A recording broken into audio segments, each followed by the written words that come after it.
onajonlar iltimos antibiotik qilishdan oldin, gormonlar qilishdan oldin, eng muhimi aptekani vitaminlarini berishdan oldin juda ham ehtiyot bo'linglar. Eng xavfli narsa bu aptekaning vitaminlari bo'ladi. Haqiqatan xavfli narsa hisoblanadi.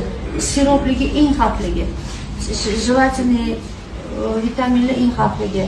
Ammo krasители bor, ayiqchalik, yana bir narsali, quyonchalik bo'lgan vitaminlar bu qonni ziyon narsa hisoblanadi. Mumkin emas. Alohida vitamin berasizlar, lekin oldin yaxshilab bolani organizmini gijjalardan, qurtlardan, infeksiyalardan tozalab olish kerak. Ana undan keyin alohida mikroelementlar berasizlar. Kerakli mikroelementlar. Bu birinchi o'rinda kalsiy, magniy, D vitamini ham ehtiyot bo'lish kerak. Organizmni tozalab, jigar o't qoplarni to'g'irlagandan keyin